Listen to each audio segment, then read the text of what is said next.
কবি সুনীল গঙ্গোপাধ্যায়ের কে কাকে টানছে। সিমলে পাড়ার ছেলে নরেন যাচ্ছে দক্ষিণেশ্বরে। হাটখোলার মোড়ে দুই নাটুকে মাতালের সঙ্গে তার দেখা। অমৃতলাল আর গিরিশ রাত কাটিয়েছে বিনোদিনীর বাড়িতে। নিদ্রাহীনতায় ও নেশায় এখন চারটি চোখ লাল। বিয়ার পান করতে করতে গ্রীষ্মের ঠান্ডা লেগে গেছে, তাই সাঙাতকে দিয়ে ঝট করে আনিয়ে নিয়েছিল বিহাই ব্রান্ডি। তখন হুইস্কি ছিল ঘোড়ার ওষুধ, বনেদি মদ্যপায়ীরা ছুত না। রাজনারায়ণ দত্তর ছেলে কেরেস্তান কবি মাইকেল মধুর দেখা দেখি সিগারেট টানা ইদানিং ফেসিয়ান হয়েছে। অমৃতলালের মুখে সে আগুন, গ্রীষ্মের ঠোঁটে পান। নরেনকে দেখি হৈ হৈ করে উঠল দুজন। গিরিশ খপ করে তার হাত চেপে ধরে বলল, আরে আরে, অত হন হনিয়ে কোথায় চললে ভায়া? ডুমুরের ফুলটি হয়েছ, দেখাই পাই না। আজ পেয়েছি, আর ছাড়ছি নিকো। চলো যাই, বিনির বাড়িতে ফিরি। তোমার গান শুনবো। দেবেন ঠাকুরের ছোট ছেলের গানও নাকি তুমি গাইছো।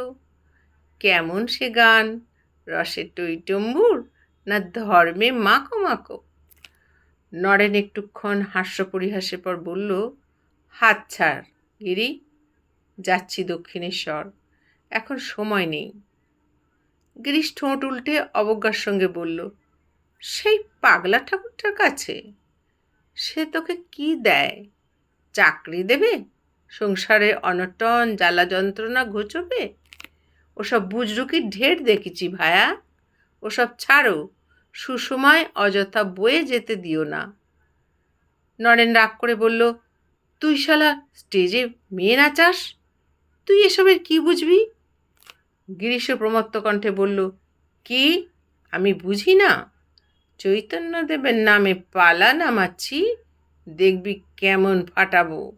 ভক্তির বন্যা বইবে, অডিয়েন্স কান্নার সমুদ্রে ভাসবে। চল মহড়া দেখবি, আজই তোকে আমরা চাই। নরেন বলল, তুই চল দক্ষিণেশ্বর, তোকেও আমরা চাই। গিরিশ নরেনকে টানছে বিনোদিনীর দিকে, মঞ্চের ফুটলাইটের দিকে।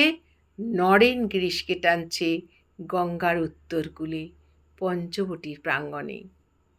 দিনের আলোর উৎসবে কেউ কারুর হাত ছাড়িয়ে নিচ্ছে না, তবু বিপরীত দিকে সমান টান। হঠাৎ গজিয়ে ওঠা নগর কলকাতা একাগ্র হয়ে দেখছে এই দৃশ্য।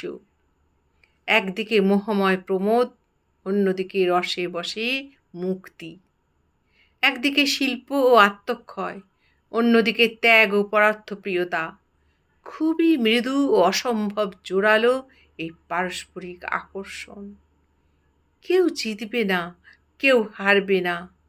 একসময় হ্যাঁচকা টানে এ ওকে বুকে জড়িয়ে নেবে।